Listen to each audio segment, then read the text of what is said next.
अस्सलामु अलैकुम वरहमतुल्लाहि वबरकातुहू। उम्मीद करता हूँ आप सब खैर वाफिक से होंगे। और आज 21 जुलाई 2025 को हज कमेटी ऑफ इंडिया ने हज 2026 के लिए जो है गाइडलाइंस रिलीज़ की है। आइए इस गाइडलाइंस को समझते हैं, स्टडी करेंगे और इंपॉर्टेंट जो पॉइंट्स हैं बस इंपॉर्टेंट पॉइंट्स पे डिस्कस करेंगे, क्योंकि बहुत ही बड़ी ये बुकलेट है, अराउंड 39 पेजेस का है। और हर एक पॉइंट को अगर हम लोग डिस्कस करने जाएँ तो बहुत लंबी वीडियो हो जाएगी, और मैं चाहता हूँ कि ये छोटी शॉर्ट रहे और इन्फॉर्मेटिव रहे। आइए सबसे पहले वेबसाइट पे आएँ। हम आ चुके हैं hajcommittee.gov.in वेबसाइट पे, और इस वेबसाइट पे अगर आप भी यहाँ से अगर आप गाइडलाइंस देखना चाहें तो आपको सीधे सीधे हज 2026 के सेक्शन में आना है, और यहाँ पे आपको हज गाइडलाइंस 2026 का ऑप्शन दिख रहा है। आप जैसे ही इसको क्लिक करेंगे तो गाइडलाइंस जो है यहाँ पर आपको ऐसे ओपन हो जाएगा, जो कि 39 पेजेस का है, और ये क्लियरली लिखा हुआ है गाइडलाइंस फॉर हज 2026। आइए इसको समझते हैं। इसको बहुत अच्छे तरीके से जो है कंटेंट्स के साथ में दिया गया है, सो दैट आपको पढ़ने में, आपको समझने में, आप अपने हिसाब से जो है इसमें जो भी रिक्वायरमेंट है, जो भी डाउट्स है, उसको आप खुद भी अगर आपको स्टडी करना है तो आप आराम से कर सकते हैं। ठीक है, आइए सबसे पहले स्टार्ट करेंगे गाइडलाइंस फॉर हज 2026। ये प्रीफेस है। प्रीफेस में आपको हज कमेटी की जो वेबसाइट है उसके बारे में बताया जा रहा है, और ये कैसे काम करती है इसके बारे में कुछ एक माइनर डिटेल्स है। इसके बाद ओवरव्यू में सबसे पहले तो आप ये समझिए, Indian Muslims who are physically and financially capable of performing the Hajj pilgrimage must may apply. ठीक है, तो ये यहाँ पे दो चीज़ आप समझ लीजिए। पहली बात है फिजिकली आपको फिट होना है, और दूसरी बात है फाइनेंशियली फिट होना है। इस्लाम में भी ये बोला गया है कि हज जो है वो जिनके पास में माल है, जिनके पास में पैसा है, सिर्फ उन पे ही ये फ़र्ज़ है। तो इस चीज़ का आप यहाँ पे देख सकते हैं, इस चीज़ को यहाँ पे शेयर किया गया है। इसके बाद अगर आप देखें, Pilgrim must be free from any illness. कोई बीमारी आपके पास, ऐसा सीरियस बीमारी नहीं होना चाहिए कि आपको कहीं ना कहीं वहाँ परेशानी हो। इस तरह से बहुत सारे और भी कुछ एक माइनर पॉइंट्स हैं, जैसे once arrived in KSA all pilgrims must carry a Nusuk card, जो कि आपको वहाँ पहुँचते ही मिलेगा। ठीक है, तो वो जो नुसुक कार्ड है, वो नुसुक कार्ड आपको लास्ट ईयर से देखने को मिला होगा। फ्रॉम 2024 2024 से नुसुक कार्ड जो है वो मिलना शुरू हुआ, लेकिन 2024 में हज की दिनों की रवानगी से पहले मिला था। इस बार 2025 में हमने देखा कि वो जो है पहुंचते ही मिल गया हाजियों को। अब आइए first point number one, general information की बात करें। अगर जनरल इन्फॉर्मेशन के बारे में बात करेंगे तो यहाँ पे कुछ एक हज कमेटी ऑफ इंडिया के बारे में बताया गया है। वो कैसे काम करती है, क्या वो अकेले काम करती है, नहीं, उसके साथ में और भी मिनिस्ट्रीज जो है वो काम कर रही है। जैसे अगर हम बात करें हज कमेटी ऑफ इंडिया, तो ये मिनिस्ट्री ऑफ माइनॉरिटी अफेयर्स के अंदर आता है, लेकिन इसके साथ में अगर हम बात करेंगे तो क्योंकि इंडियन जो एप्लीकेंट्स हैं वो इंडिया के बाहर जा रहे हैं, तो यहाँ पे हम देखेंगे CGI, consulate general of India, जो कि जद्दा में है। यहाँ पे उन वो भी इन्वॉल्व हो जाते हैं। इसके बाद ही हम देखेंगे the ministry of civil aviation, क्योंकि जो हाजी है वो इंडिया से सऊदी आज जो है वो फ्लाइट से जा रहे हैं, तो सिविल एविएशन देखने को मिल जाएगा। इसके बाद में for nodal agency responsible for air charter arrangements, तो ये आपको कुछ कुछ जो है ओवरव्यू देखने को मिल जाएगा। इसी तरह अगर आप देखेंगे तो जाने से पहले जो है वैक्सीनेशन होती है, इसलिए यहाँ पर आप देखेंगे the ministry of health and family welfare भी यहाँ पे इन्वॉल्व रहेगी। और इस तरह से हर एक चीज़ें जो है वो आपको देखने को मिलेगा। पॉइंट नंबर 3 में देखेंगे pilgrims are caution not to make any payments to any person और एजेंसी।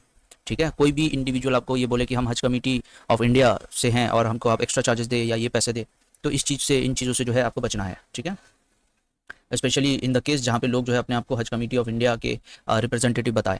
उसके बाद आइए point number 2, once in a lifetime policy. ये चीज़ जो है बहुत ज़रूरी है समझना कि हज कमेटी ऑफ इंडिया ने जो पॉलिसी बनाया है और जो गाइडलाइंस है, इस गाइडलाइंस में हर हमेशा से ये बताया हुआ है कि हज कमेटी ऑफ इंडिया की तरफ से अगर आप हज करना चाह रहे हैं तो it has to be once in a lifetime. मतलब अगर आपने पहले किया हुआ है तो आप रिपीटर या आप वापस से जो है एप्लीकेशन नहीं कर सकते हैं, एक्सेप्ट फॉर द केसेस। कुछ कुछ केसेस हैं, जैसे सबसे पहला केस है फॉर जेंट्स, फॉर महरम। अगर मान लीजिए कोई एक फैमिली है जहाँ से लेडीज़, किसी किसी जेंट्स ने, किसी मेल ने पहले हज कर लिया है, लेकिन उस फैमिली से जो है किसी लेडीज़ को इस साल हज करना है और उनके फैमिली में और कोई महरम नहीं है और कोई मेल नहीं है जो उनके साथ जा सकता है, तो ऐसे केस में जिन हाजी ने, जिस मेल ने पहले हज किया हुआ है, वो महरम के तौर पे वो जा सकता है। ठीक है, ये एक पॉइंट हो गया। दूसरा, कंपेनियन, अगर कोई सीनियर सिटीजन है, 65 प्लस है और उनके साथ जाने वाला अगर कोई नहीं है, तो ऐसे केस में अगर किसी ने पहले भी हज किया हुआ है लेकिन वो अगर कंपेनियन के तौर पे जाना चाहे, जा सकता है। ठीक है, तो ये दो चीज़ें हो गई जिसको आपको समझना ज़रूरी है। इसी तरह अगर हम लेडीज़ विदाउट महरम वाली कैटेगरी में देखेंगे तो लेडीज़ विदाउट महरम 65 प्लस जो कैटेगरी है उसमें लेडीज़ जो है, कोई लेडी है जिन्होंने पहले हज किया हुआ है और अभी कोई एक ऐसी लेडी है जो लेडी विदाउट महरम कैटेगरी 65 प्लस में जाना चाह रही है, तो उनको तो कंपेनियन चाहिए बिकॉज 65 प्लस। तो ऐसे केस में जो है वो किसी और लेडी को जिन्होंने पहले हज किया हुआ है उनको ले जा सकते हैं, ले जाने के ऑप्शंस रहेंगे। इसके बाद पॉइंट नंबर 3 में बात करें अवेलेबिलिटी ऑफ गाइडलाइंस एंड हज एप्लीकेशन। तो अवेलेबिलिटी जो है गाइडलाइंस और हज एप्लीकेशन वो कहाँ कहाँ मिलेगा। पहली बात है आपको hajcommittee.gov.in, जहाँ हम अभी आए थे, ये hajcommittee.gov.in। इसके अलावा जो दूसरा पोर्टल है दैट इज़ हज सुविधा ऐप। इन दोनों के अलावा कोई भी हज कमेटी ऑफ इंडिया की कोई भी थर्ड एप्लीकेशन या वेबसाइट नहीं है। तो उन दूसरे एप्लीकेशन, दूसरे वेबसाइट्स पे अगर आप जा रहे हैं और वहाँ से अगर आप एप्लीकेशन कर रहे हैं तो इस चीज़ का ध्यान रखेंगे, क्योंकि वो बाकी जो है इन दोनों के अलावा कोई भी एप्लीकेशन या कोई भी वेबसाइट जो है that is not official website, वो ऑफिशियल वेबसाइट नहीं रहेगी। इसके बाद बोला जा रहा है कि जब आप एप्लीकेशन कर लेते हैं तो एप्लीकेशन करने के बाद में आपको HAF, जिसको हज एप्लीकेशन फॉर्म बोलते हैं, वो मिलता है, जिसको आपको डाउनलोड करना है। डाउनलोड करके according to different cases, different state Hajj committees, आपको कुछ कुछ केसेस में आपको जाके जमा करना होता है और कुछ कुछ में नहीं जमा करना होता है। आपको कुर्रा तक के लिए इंतजार करना होता है, ठीक है। और उसके बाद मान लीजिए कुर्रा हो गया, सिलेक्शन हो गया, तो कुर्रा और सिलेक्शन के बाद जो है आपको क्या क्या चीज़ें जमा करनी है वो यहाँ लिखी हुई है। Relevant documents like self attested copy of passport, it is not the original copy, passport का जो ओरिजिनल है वो नहीं दे रहे हैं आप, पासपोर्ट का फोटोकॉपी दे रहे हैं, उसमें सेल्फ अटेस्टेड कर रहे हैं। Solemn declaration depending upon your category, अगर आप 65 प्लस कैटेगरी हैं तो उसका अलग सॉलम डिक्लेरेशन होगा, आप महरम है तो उसका अलग डिक्लेरेशन होगा, और अगर आप जनरल कैटेगरी है तो उसका अलग डिक्लेरेशन होगा। हर एक चीज़ का अलग अलग डिक्लेरेशन है। इसके बाद है medical screening and fitness certificate. Medical screening और फिटनेस सर्टिफिकेट एक उसका फॉर्मेट रिलीज किया जाएगा, उसके हिसाब से जो है आपको मेडिकल टेस्ट और सारी कुछ करा के उसको जो है उसको भी आपको जमा करना होगा, ठीक है। तो ये सारी चीज़ें हो गई पॉइंट नंबर 3 में। पॉइंट नंबर 4 आ जाए, एलिजिबिलिटी फॉर हज। हज के लिए आपको कुछ कुछ चीज़ों का ध्यान रखना है टू बी एलिजिबल। सबसे पहले तो है कि आपका जो पासपोर्ट है that has to be machine readable, ठीक है। आपका पासपोर्ट जो है वो पहली बात है वैलिड होना चाहिए, दूसरी बात है मशीन रीडेबल होना चाहिए, तीसरी बात है कि उसका कंडीशन जो है बहुत कंडीशन ठीक रहना चाहिए, ऐसा नहीं कि कंडीशन बहुत ख़राब है, ठीक है। साथ ही साथ यहाँ पे एक चीज़ और बोला गया कि उसकी जो एक्सपायरी डेट है, एक्सपायरी डेट 31/12/2026 से ज़्यादा होना चाहिए, उससे कम है।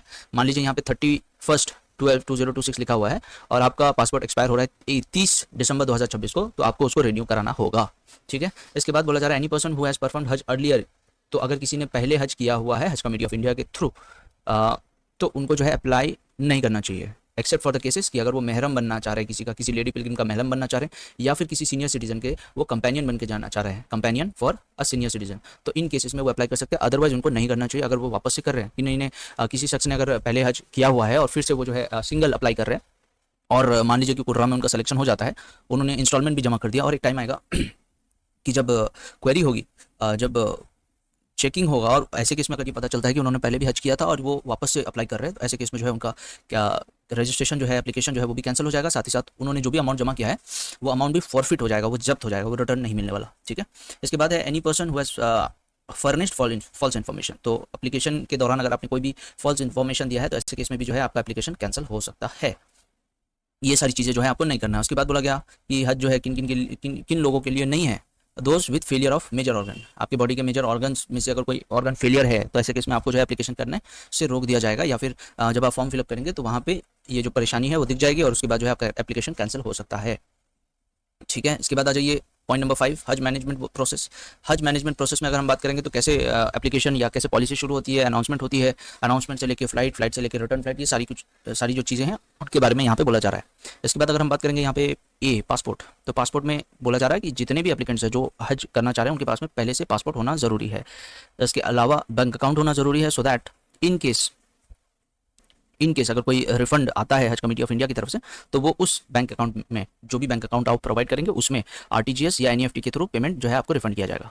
इसके बाद है मोबाइल नंबर टू कॉन्टैक्ट, ठीक है। किसी भी तरीके का कोई भी परेशानी है या कोई भी मैसेज अगर हज कमेटी ऑफ इंडिया आप तक या एप्लीकेंट्स तक या हाजियों तक पहुंचाना चाहती है तो वो उस मोबाइल नंबर के थ्रू कनेक्ट करेगी, ठीक है। तो इसके लिए जो है आपको मोबाइल नंबर होना ज़रूरी है। वही मोबाइल नंबर जो है अगर आप उसी मोबाइल नंबर को यूज़ कर रहे हैं फॉर रजिस्ट्रेशन, तो हज सुविधा ऐप में भी वो मोबाइल नंबर लगेगा। साथ ही साथ आपको अगर आप ऑफिशियल ग्रुप्स अगर होते हैं आपके स्टेट्स या डिस्ट्रिक्ट वाइज, तो उसमें भी आपके जो नंबर है उसको ऐड किया जाएगा।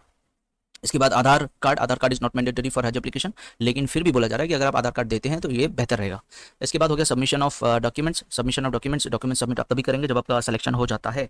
लेकिन यहाँ पे एक और बात है, जब आप एप्लीकेशन पोर्टल में जब आप फॉर्म फिलअप करते हैं, फॉर्म फिलअप करने के बाद में जो है डॉक्यूमेंट्स अपलोड करने का एक पेज आता है जहाँ पे आपको डॉक्यूमेंट्स अपलोड करने होते हैं, और डॉक्यूमेंट्स जब तक आप अपलोड नहीं करेंगे तब तक जो है आपका फॉर्म जो है वो इनकम्प्लीट रहेगा, और चांसेस है कि आपका जो है कवर नंबर भी जनरेट ना हो, और कुछ दिन बाद हो सकता है कि आपकी एप्लीकेशन जो है उसको कैंसिल भी कर दी जाए, ठीक है। तो डॉक्यूमेंट्स जो है आपको अपलोड करने रहेंगे, उनको आपको करना ही है। हाउ टू अप्लाई कैसे करना है उस पर जल्दी वीडियो जो है ऐसे तो आपको देखने को मिल जाएंगे, लेकिन फिर भी एक क्लियर वीडियो जो है वो शेयर करने की हम कोशिश करेंगे। और इसके लिए जो है आपको क्या करना है, आपको हज committee.gov.in पे जाना है और वहाँ जाकर के जो है आपको अप्लाई करना है। ठीक है, ये प्रोसेस कैसा रहेगा मैं आपको उसको ज़रूर बताऊंगा। इसमें क्या कुछ है वो सारी चीज़ें जो है वो मैं बता दूंगा आपको आने वाले टाइम में। इसके बाद कंपोजिशन ऑफ कवर। तो कंपोजिशन ऑफ कवर में ये क्लियरली बोला गया है कि एक ग्रुप में कोशिश करिए कि only family members and near relative should be a part of this groups. ठीक है, ग्रुप में क्लोज मेंबर्स, फैमिली मेंबर्स या रिलेटिव्स ही रहे, उसके अलावा न रहे। कवर साइज़ की अगर हम बात करें तो 5 लोग हैं, मैक्सिमम 5 पीपल। और यहाँ पे बोला गया मिनिमम 1, कम से कम एक ग्रुप में, और मैक्सिमम जो है 5 लोग हैं। और यहाँ पे लास्ट ईयर तक जो था इन्फेंट्स का ऑप्शन था, लेकिन इस साल से इन्फेंट्स का ऑप्शन जो है वो भी बंद हो गया है। तो अब जो है कवर में मैक्सिमम आप समझिए मिनिमम 1 या मैक्सिमम 5 लोग ही आ सकते हैं। कवर नंबर जो है वो कैसे क्या रहेगा वो मैं बता दूंगा। नॉमिनी क्या है, the pilgrims are advise to mention the details of their nominee distinctly at appropriate place in HAF। जब आप फॉर्म फिलअप करेंगे तो फॉर्म फिलअप में नॉमिनी का ऑप्शन आएगा और आपसे बोला जाएगा कि आप अपने नॉमिनी का डिटेल जो है फिल करें। नॉमिनी आप उनको बनाएं जो आपके साथ हज पे नहीं जा रहे हैं। ठीक है, इनकेस कोई मेडिकल इमरजेंसी हो जाता है या किसी भी तरीके का कोई इमरजेंसी हो जाता है जहाँ पे घर वालों से रब्ता करना हो, तो यहाँ पे नॉमिनी का जो भी नंबर है उससे कांटेक्ट किया जाएगा। एक्सपेंडिचर की हम बात करें तो नॉर्मल जो 2025 में जो एक्सपेंसेस थे वो एक्सपेंसेस आपको कुछ यहाँ ऐसे देखने को मिल जाएंगे, जहाँ पे आप देखेंगे मक्का में अकोमोडेशन जो था उसके लिए लगभग 2250 सऊदी रियाल लगा था। मदीना में जो एकोमोडेशन था मरकजिया में, आउटसाइड मरकजिया हो या आउटसाइड मरकजिया हो, वो 1250, और आउटसाइड मरकजिया है वो 750 रियाल। और उसके बाद बस ट्रांसपोर्टेशन फ्रॉम मक्का में जो था वो था 240 रियाल। उसके बाद जो है मशायर पैकेज, यहाँ पे हम देखेंगे सर्विस प्रोवाइडर्स जो बेसिक पैकेज जो हुआ वो। इसके बाद कैंप फीस अलग अलग जोन के हिसाब से अलग अलग रेट्स थे। उसके बाद वीज़ा के चार्जेस, इलेक्ट्रिक सर्विसेज, इंश्योरेंस, ये सारा कुछ का जो है 600 सऊदी रियाल एक्सपेक्टेड लगा था। ठीक है, इसके बाद अगर हम ट्रांसपोर्टेशन बात करें तो मक्का से मशायर जो बस है उसका है 679 सऊदी रियाल। इसके बाद है मक्का से Mina and vice versa, Makkah to Mina, Mina to Makkah. ठीक है, उसका है 453 सऊदी रियाल। मशायर ट्रेन, जो जिन लोगों ने ट्रेन यूज़ किया था उनका जो एक्सपेंस लगा था that was 287 Saudi riyal from port to Jeddah Makkah. ठीक है, एयरपोर्ट। इसके बाद बिटवीन सिटीज़, मदीना से मक्का का जो ट्रैवल हुआ उस पर कितना खर्च हुआ। इसके बाद मदीना टू मदीना एयरपोर्ट। ठीक है, तो मदीना मुनव्वरा से मदीना एयरपोर्ट जो है उसका अगर आप एक्सपेंस देखेंगे तो वो लगभग 18 सऊदी रियाल, 18 सऊदी रियाल। मक्का से जद्दा 38 सऊदी रियाल। तो इस हिसाब से जो है एक एक चीज़ों हर एक माइनर चीज़ का जो है एक्सपेक्टेड अगर हम देखें तो जो भी अमाउंट है वो शेयर किया गया है। Procurement and handling of Zamzam, 5 litre का जो जमजम मिला था उसका जो रेट है वो है 21.50 सऊदी रियाल। ठीक है, तो ये सारी चीज़ें जो हैं आप देख सकते हैं कि हर एक चीज़ का जो अमाउंट है वो आपको यहाँ पे शेयर किया हुआ है। अदायगी की अगर हम प्राइस की बात करें तो अदायगी भी जो है वो 2025 में 720 रियाल था।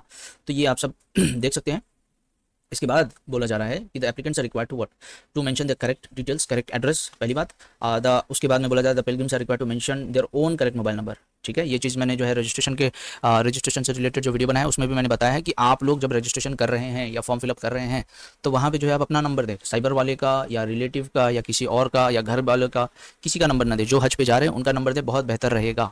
इसके बाद account, bank account of person name as cover head is mandatory. तो जो भी कवर हेड है किसी भी ग्रुप का, अगर कोई भी कवर हेड बना रहे तो कवर हेड का बैंक अकाउंट देना कंपलसरी है। बाकियों का नहीं देंगे चलेगा, बाकियों की जरूरत भी नहीं है। Only the bank detail of the cover head is required, क्योंकि अगर रिफंड होता है तो कवर हेड का जो दिया हुआ बैंक डिटेल है उसी में रिफंड होगा। इसके सॉलम डिक्लेरेशन अगर हम बात करें तो अलग अलग तरीके के अलग अलग सॉलम डिक्लेरेशन है अलग अलग कैटेगरीज में। उसके बाद medical and screening fitness certificate, तो ऐसे बहुत सारी चीज़ें हैं। नंबर 8 में देखिए सॉलम डिक्लेरेशन एंड अंडरटेकिंग, तो ये वही चीज़ है जो मैंने अभी आपको जस्ट बताया। ऑर्डर ऑफ प्रायोरिटी अगर हम बात करें, ऑर्डर ऑफ प्रायोरिटी मतलब सिलेक्शन की जो प्रायोरिटी है, तो सबसे पहले 65+ कैटेगरी, उसके बाद में लेडीज़ विदाउट महरम 65+ कैटेगरी, उसके बाद में होगा लेडीज़ विदाउट महरम कैटेगरी, और फिर होगा जनरल में आप देखिए वेटिंग लिस्ट बेस्ड ऑन हज 2025। तो हज 2025 में जिन लोगों ने एप्लीकेशन किया था और उनका वेटिंग लिस्ट आया था, ठीक है, तो उन लोगों को अब यहाँ पे प्रायोरिटी मिलने वाला है। और सबसे लास्ट में जो प्रायोरिटी है दैट इज जनरल कैटेगरी को। ठीक है, इस बात का ध्यान रखेंगे। इसके बाद पॉइंट नंबर 11, एप्लीकेंट्स एज्ड 65 और अबव, तो उनके लिए बोला गया है कि उनका एज जो है एप्लीकेशन क्लोज होने तक जो है उनका एज 65 और मोर देन दैट होना चाहिए। उसके बाद बोला जा रहा है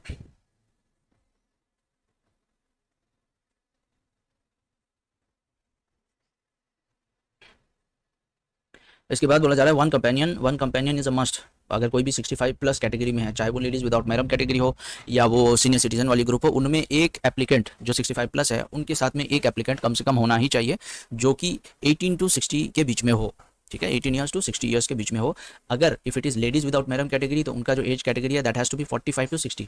अगर लेडीज़ विदाउट महरम कैटेगरी है तो 45 to 60 ईयर्स की कोई कंपेनियन को होना पड़ेगा। और अगर without like only normal 65+ category है तो उसमें कौन लोग आ सकते हैं, उसमें हस्बैंड उसमें कंपेनियन के तौर पे husband, wife, brother, sister, son, daughter, daughter in law, son in law, grandson, granddaughter, nephew and niece जो है ये लोग आ सकते हैं। और इनका जो एज है that has to be 18 to 60, 18 से 60 का जो है वो उनका एज होना चाहिए, ठीक है।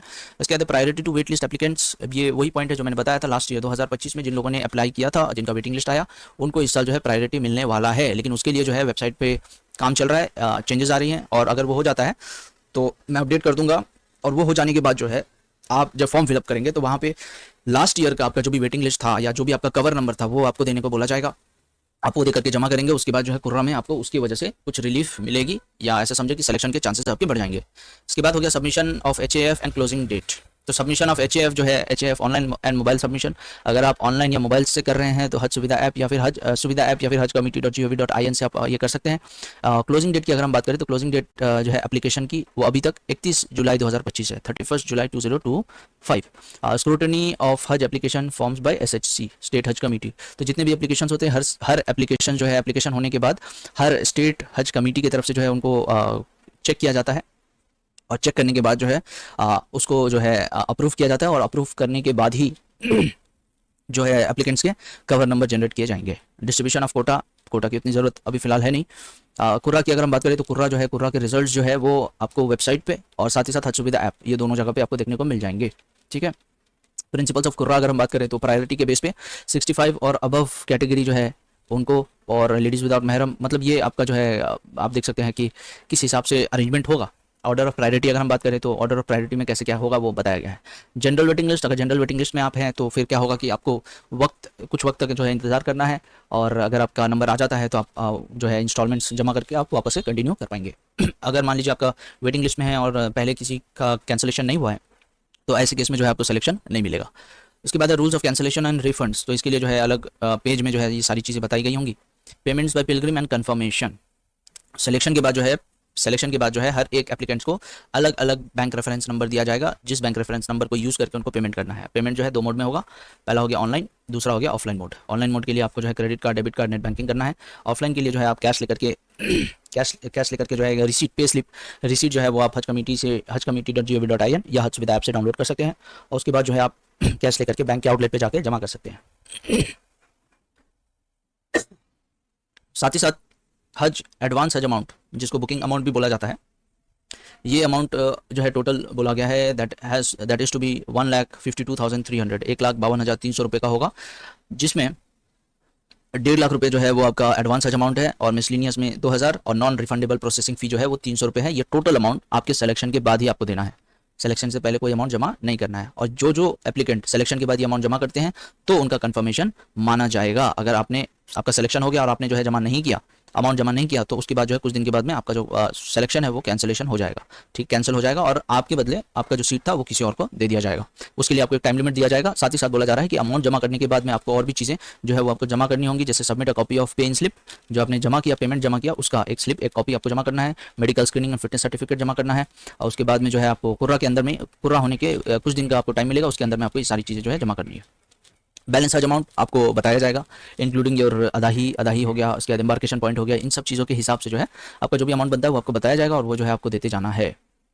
यहाँ पे बोला जा रहा है instalment of balance Haj amount that is 1,25,000 with the release of the first wait list and the remaining balance, ठीक है। तो ये जो है आपको टाइम के साथ में बता दिया जाएगा इंशाल्लाह। उसके बाद making payment does not guarantee हज सीट। एक चीज़ और क्लियर है कि अगर मान लीजिए आपके नाम पे कोई केस है या किसी भी तरीके से कोई भी ऐसा दिखता है, ऑप्शन दिखता है कि हज कमेटी ऑफ इंडिया को लगता है कि आप में कोई डाउट हो या आपके एप्लीकेशन में कोई डाउट हो, तो ऐसे केस में ऑल्दो आपने पेमेंट किया हुआ है आपको हज का सीट नहीं मिलेगा, ठीक है। यहाँ पे एक चीज़ और समझना है कि अगर आपने कोई एप्लीकेशन के टाइम पे कोई फॉल्स इन्फॉर्मेशन दिया है, आपने 2 साल पहले हज किया हुआ था लेकिन आपने बोला कि मैंने नहीं किया है, और उनके डेटा में अगर ये दिख जाए कि आपने पहले हज किया हुआ है, तो ऐसे केस में जो है आपका अमाउंट फॉरफिट हो जाएगा, जब्त हो जाएगा, और आपकी जो एप्लीकेशन है वो भी कैंसिल हो जाएगी, ठीक है। कैंसिलेशन में ये पूरा एक सेक्शन बना हुआ है, कैसे कैसे क्या होगा कैंसिलेशन के लिए मैं अलग से एक वीडियो बनाऊंगा। अकोमोडेशन कैसे होगा, accommodation and transportation facilities in Makkah. यहाँ पे आप देखो एटलीस्ट 1 बाथरूम फॉर 12 पिलग्रिम्स, ये समझनी ज़रूरी है। उसके बाद में एक चीज़ तो ये समझ लीजिए कि मेल और फीमेल जो है उनको अलग अलग रखा जाएगा, सबसे पहली बात, ठीक है। देखिए यहाँ पे क्लियर लिखा हुआ है both Makkah and Medina will be manage through a computerised system. इसके बाद लिखा है male pilgrim and female pilgrim will be house in separate rooms as per Saudi regulation. इस साल से ये इंप्लीमेंट होगा। They will be accommodated in adjacent room in the same buildings as much as possible. तो उनको room जो है अलग अलग मिलेगा और अकोमोडेशन जो है वो हो सकता है कि रूम जो है बगल बगल में मिले, लेकिन मेल्स के लिए अलग रूम रहेगा, फीमेल के लिए अलग रूम रहेगा, जैसे कि ज़्यादातर स्टेट हज कमिटीज़ या हज हाउस में देखा जाता है। अब आइए फैसिलिटीज़ में अगर हम बात करें कि क्या क्या मिलने वाला है। At least 1 bathroom for 12 pilgrims, 12 pilgrims पे एक बाथरूम रहेगा। ये जो है गाइडलाइंस पे होता है, कभी कभी कम कभी कभी ज़्यादा भी होता है। At least 1 kitchen for 30 pilgrims, 30 pilgrims पे एक किचन होगा। Sufficient lifts in case of multi storey buildings, sufficient air conditioning, water dispenser each floor पे, ठीक है। इसके बाद maintenance of air cooler, elevators, ये मेंटेनेंस जो है ये लैंडलॉर्ड्स के बेसिस पे की तरफ से रहेगा। At least 1 Haris and sufficient cleaners for cleaning the common area, common area जो है उसको क्लीन करने के लिए एक हारिस या एक क्लीनर जो है वो रहेगा, ठीक। ये आपके रूम में जाके जो है वो क्लीनिंग नहीं करेंगे, ये कॉमन एरिया जो है उनको क्लीन किया जाएगा। 1 big size refrigerator in each kitchen, वो जो है आपके जो मोहल्ले में उनकी तरफ से रहता है। Geyser in each bathroom, 1 residential gas या फिर इलेक्ट्रिक स्टोव, उसके बाद इंटरनेट वाईफाई ये रहेगा, ठीक है। तो ये कुछ कुछ चीज़ें हैं जो अवेलेबल आपको मिलने वाला है। और उसके बाद में जो है इट में बी नोटेड, यहाँ क्लियरली बोला गया है कि मक्का में जब आप ठहरेंगे तो वहाँ पे कुछ कुछ चीज़ें जो हैं वो आपको समझना है। जैसे चेंज ऑफ बेडशीट, आप जहाँ रह रहे हैं आपका जो रूम है, ये बेडशीट चेंज करना जो है ये उनका काम नहीं होगा। Cleaning except the in common areas, वो आपके रूम में जा करके क्लीनिंग का काम भी नहीं करेंगे जो भी क्लीनिंग स्टाफ रहेंगे, ठीक है। इसके बाद stay and movement in Mina, Arafat, Muzdalifah and then Mina. तो अगर हम इसकी बात करें तो यहाँ पे जो है आपको बस सर्विसेज या फिर कहीं कहीं पे मेट्रो सर्विसेज मिलेंगी।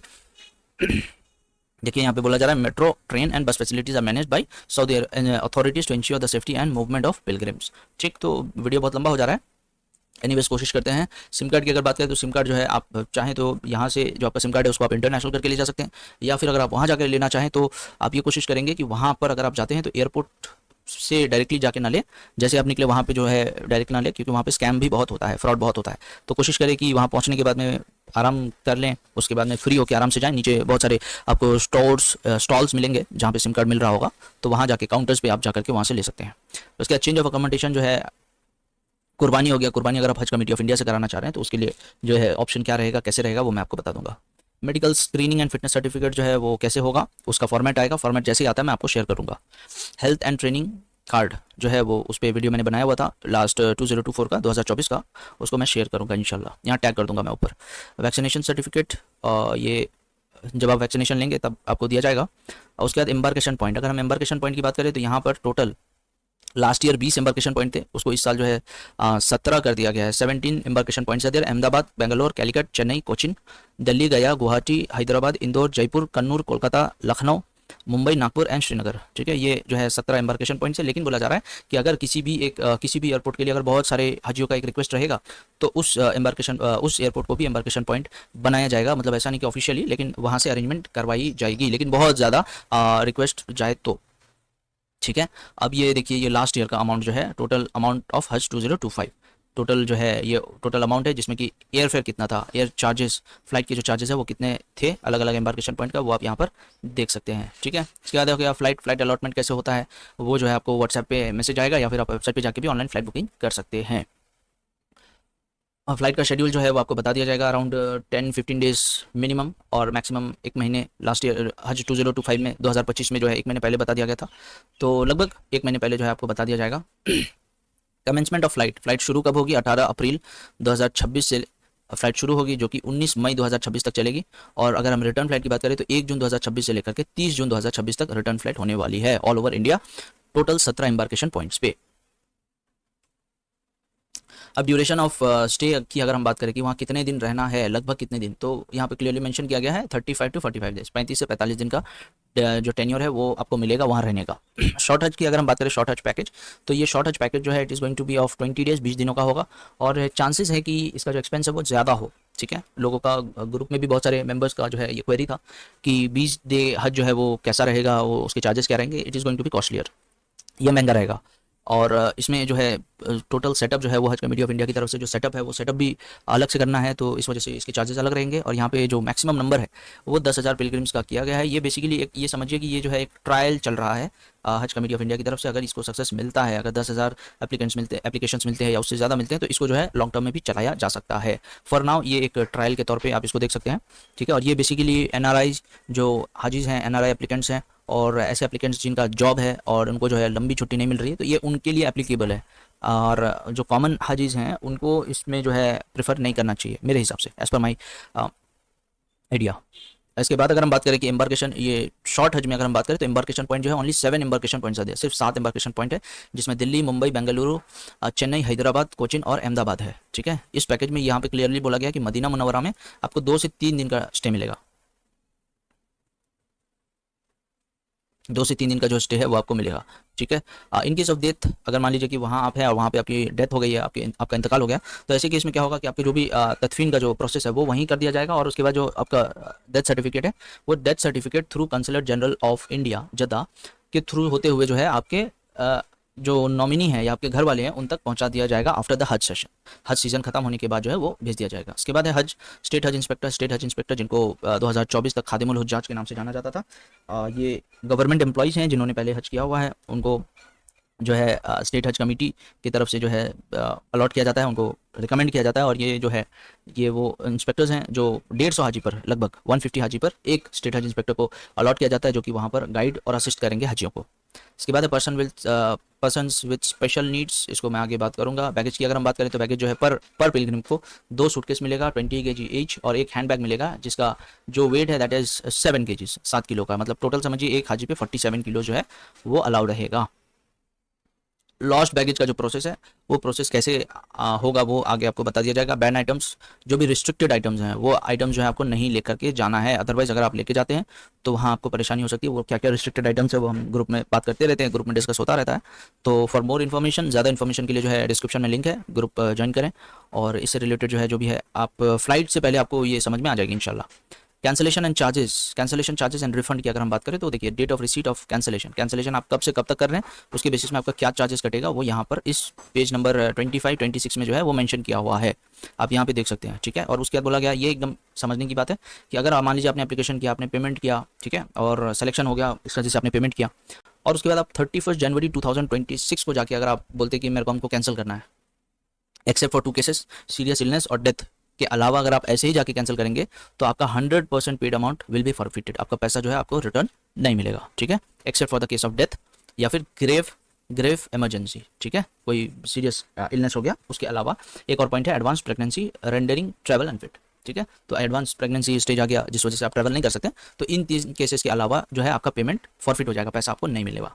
ठीक, केटरिंग सर्विस, ये भी एक ट्रायल चल रहा है इस साल हज कमेटी ऑफ इंडिया की तरफ से, जहाँ पे एप्लीकेशन जब आप फिल करेंगे तो वहाँ एक ऑप्शन रहेगा कि आपको केटरिंग सर्विस चाहिए कि नहीं चाहिए। ठीक है, अगर आप यस करेंगे तो आपका स्टेट एप्लीकेशन के हिसाब से रहेगा ही, तो उस हिसाब से जो है आपको वहाँ पे जो है खाना का सर्विस जो है वो आपको प्रोवाइड किया जाएगा। लेकिन ये जितने भी एक्स्ट्रा सर्विसेज है उनको जैसे जैसे आप ऑप्ट करेंगे उसके हिसाब से आपके जो चार्जेस हैं वो बढ़ते जाएंगे। ठीक है, the charges are not going to remain the same, charges सेम नहीं रहने वाले।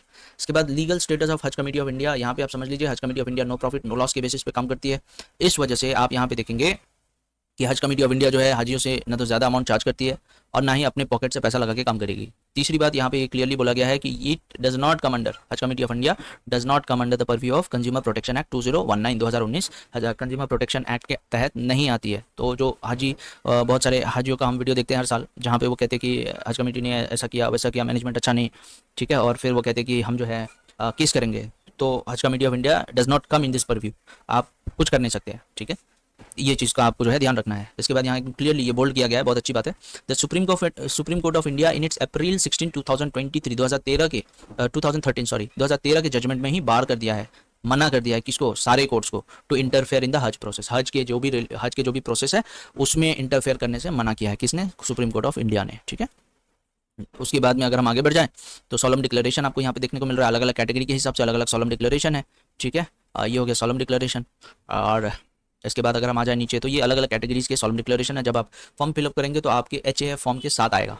ठीक है, यहाँ से आप डाउनलोड ना करें, वहाँ आपको अलग से मिलेगा, फिल किया वो मिलेगा। इसके बाद ये पासपोर्ट डिक्लेरेशन फॉर्म, ये किसके लिए, only for professionally selected pilgrims. जब आप एप्लीकेशन करेंगे आपका सिलेक्शन हो जाएगा, सिलेक्शन हो जाने के बाद जब आप HAF फॉर्म को डाउनलोड करेंगे तो यहाँ पे आपका कवर नंबर भी रहेगा, ये सारा कुछ आपको जो है information to be fill by pilgrim, तो ये पिलग्रिम को फिल करना है, यहाँ पे थंब इंप्रेशन देना है, यहाँ डेट, यहाँ प्लेस लिखना है।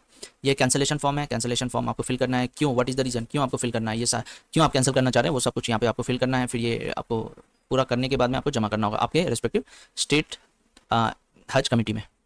ये कॉन्टैक्ट डिटेल्स है अलग अलग जोन का, जोन 1 2 3 4 5 6 जोन है, अलग अलग जोन के हिसाब से आपको यहाँ देखने को मिल जाएगा, with contact number, mail ID।